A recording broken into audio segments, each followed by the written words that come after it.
Nakakalungkot na balita mga kababayan. Isa na namang OFW sa gitnang silangan sa Kuwait ang binawian ng buhay sa hindi malamang dahilan.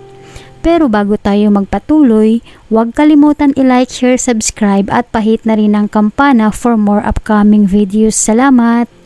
Naging sentro ngayon sa social media ang panawagan ng tulong ng pamilya ni Fatima Taulani Sabdani sa mga kinataas-taasan sa Pilipinas, kina OWA Administrator Arnel Ignacio at kay Senator Raffy Tulfo, na sana'y matulungan silang mahanap ang patay na katawan ni Fatima Taulani Sabdani, 31 years old na taga Dato Sinsuat, Maguindanao, na isang overseas Filipino worker o OFW sa gitnang silangan sa Kuwait. Ayon sa balita na inilabas ng kaanak ni Fatima, nawala di umano si Fatima sa loob ng 3 araw.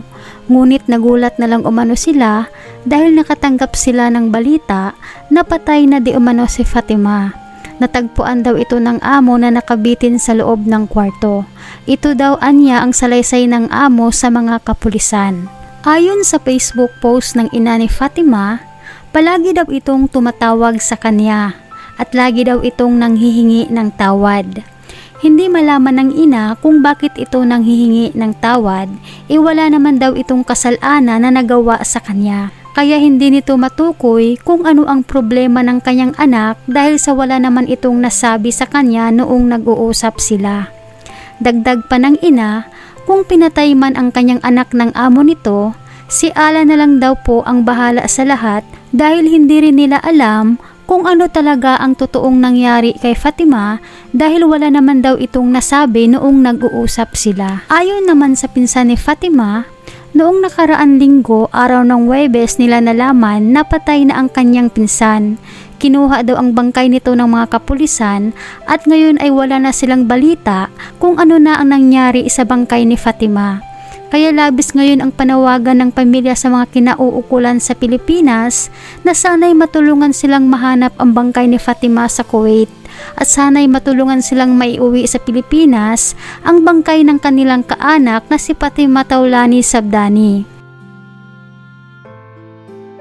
Ikaw kabayan, bilang isang OFW, naniniwala ka bang nagpakamatay si kabayan? Dahil marami po sa mga OFWs ang hati ang kanilang opinyon. Meron nagsabi na hindi daw ito nagpakamatay, talagang sinadya daw itong pinatay, at meron ding nagsabi na baka nga nagbigti ito. Dahil ayon dito sa post, pinatay daw ang ating kabayan at hindi daw ito nagbigti. Sabi pa ng iba, dalawa lang yan, problema sa amo at pamilya. Baka nagpakamatay dahil sa pamilya o baka pinatay siya. Kasi sabi na wala 3 days tapos nasa kwarto lang pala. Di ba nagtaka ang amo tingnan sa kwarto? Sana maimbestigahan to. #Raffy Tulfo in action, #DMW. Baka totoo talaga na nagpakamatay dahil bakit siya manghihingi ng tawad? Baka plano talaga niya yun kasi hindi naman lahat ng amo masama. Oo, may masama at may mabait rin. Sa ngayon, gumugulong na daw ang investigasyon patungkol dito sa nangyari sa ating kababayan. Ano ang masasabi mo sa videong ito, kabayan? Pakikomento ang iyong saloobin patungkol sa bagay na ito. Salamat at palagi po kayong mag-ingat kung saan man kayo ngayon.